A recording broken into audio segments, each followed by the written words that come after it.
Hey Star Trek fans, Dan Gunther here. Welcome to another Week in Trek. Each week I bring you the week's news from the Star Trek universe, along with any new releases coming out in the next 7 days. Well, after the torrent of last week's news thanks to the San Diego Comic-Con, this week's Trek news is a lot thinner, but we do have a couple of stories to bring you, including some details about the Doctor's character in the upcoming Starfleet Academy series, and news about November's new Star Trek novel release. So let's jump into the news. I promised the Federation News Service a first-hand account of the battle. You'll get it.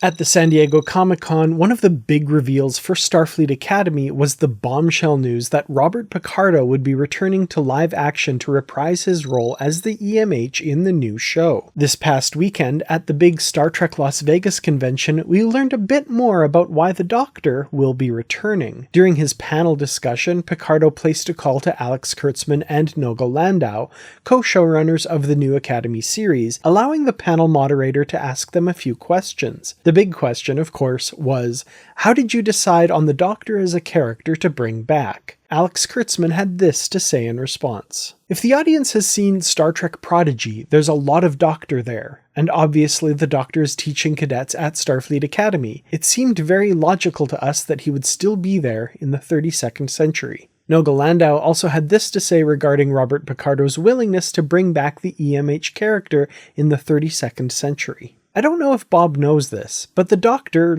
raised me, so I was worried that I would come on the video call to pitch his return and scare him away, but then I realized that nothing scares Bob Picardo. I sent him the script and told him a little bit about the part he would have in the show for the first season. He's going to do things we've never seen the Doctor do before, and the Doctor's done a lot, think about it, and he said yes. I don't think we had to twist his arm too hard, actually. I'm definitely excited for Starfleet Academy given what we've learned so far, and among this is of course seeing Picardo reprise the Doctor role in live action once again. We'll definitely be keeping an eye on the news coming out of the production of Starfleet Academy, which is set to begin at the end of August. A new Strange New Worlds novel is set to come out at the beginning of November this year, and the cover art was just revealed this past week. Star Trek Strange New Worlds Asylum is written by Una McCormack and will be available in hardcover, ebook, and audiobook. Here's the back cover blurb from Simon & Schuster.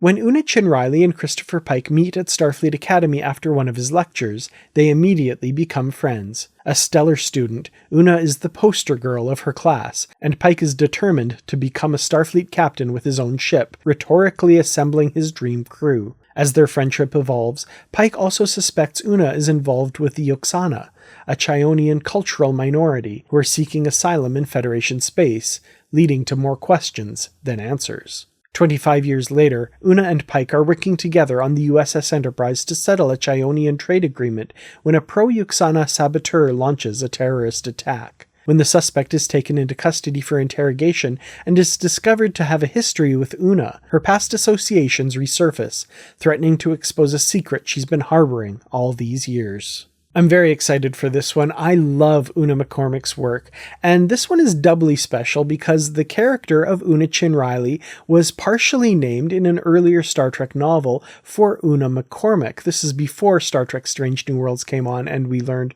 her name through the show. So we'll finally get to see Una write for Una. Oh, very clever, Worf. Eat any good books lately?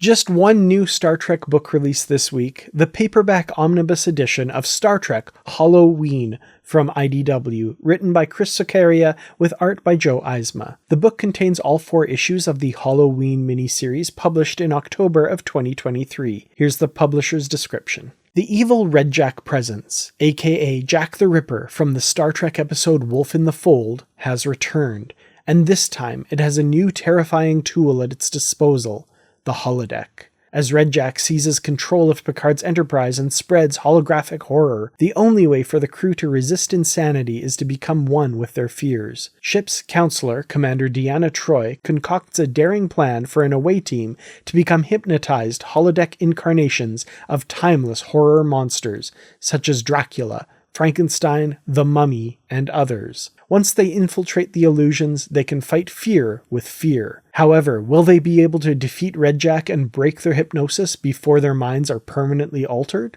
Or will the crew be stuck as movie monsters forever? Star Trek Holo-ween is out on Tuesday, August 6th. And that's it for This Week in Trek. Thank you to the Patreon supporters as always. I truly appreciate your help. Thanks especially to everyone watching, and if you want to keep up to date on everything happening week to week in the Star Trek universe, be sure to hit subscribe and click the bell for notifications.